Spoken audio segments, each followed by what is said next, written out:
Okay, listen, pay attention, Africa. You see, on the 12th of May, 1789, William Wilberforce moved the motion for the abolishment of slave trade in Britain. That was what my father said to me when I was just 6 years old.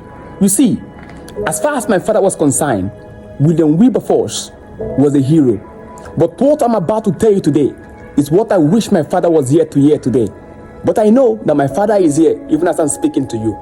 You see, the British did not abolish slave trade because they were moved by the speech of William Wilberforce in 1789. No. They did not because they loved humanity. No. Not because they repented of their sin. No. Not because they loved man's freedom. No. They did so because they have found something more lucrative. Listen, let me explain. William Wilberforce made that speech on the 12th of May, 1789, but it took the British government 18 years to sign it into law as an act because it was signed in 1807. But listen, this is the gist. They found out there is something more lucrative and they waited for 77 years before they could move on to their plan. What was that? Listen, 77 years after, exactly on the 15th of November, 1884 to 26th of February, 1885, the first German vice chancellor, who was Otto von Bismarck, called a meeting in Berlin, a meeting that is today known as the Berlin Conference or the Scramble for Africa, took place. The British were there, the Germans were there, the Italians were there, the Spaniards were there, the Portuguese were there, the French were there, and they shared Africa. They said to themselves, why do we have to import these people and enslave them in our place when we can actually go to their place and colonize them? That was something more lucrative. So when they shared Africa on that day, between 1884 to 1885, they partitioned Africa. They had their shares. British had their share, French had their share, the Portuguese had their share, the Italians had their share, the Spaniards had their share, the Germans had their share in Namibia.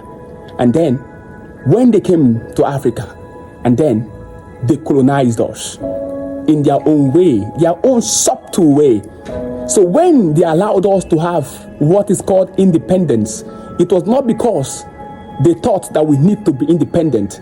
No, it's not because the people actually fought. No, they found something more lucrative. And what was that? What is the essence of us being here and ruling these people and taking their resources when we can actually be in our country and control them? And that was when neocolonialism and imperialism was born. And so they left us, still using our ruler to control us.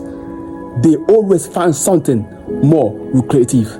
So these people are not heroes, no. They are just vegetarians who feed on flesh. They don't eat meat, but they divide it with their teeth. But listen, freedom will be born. For every tree they burnt, a forest will rise. For every stolen dream, we will rise and scream like Martin Luther King Jr., I have a dream. For we will rise and make this continent a better place.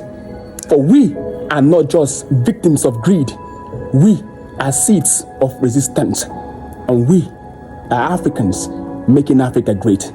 Wisdom Africa is the principal thing. Make sure you request for books from me, books that will help you enlighten your mind. All you need to do is to go to my bio right here on TikTok. You see a WhatsApp contact, WhatsApp it and tell you to need a book. And book will be given to you in less than 24 hours. I love and I care about you. And this year, starting from this month, I'm going from school to school, giving free books to African students. You can support that campaign if you want to. I love and I care about you, Africa. Wisdom is the principal thing. Aha.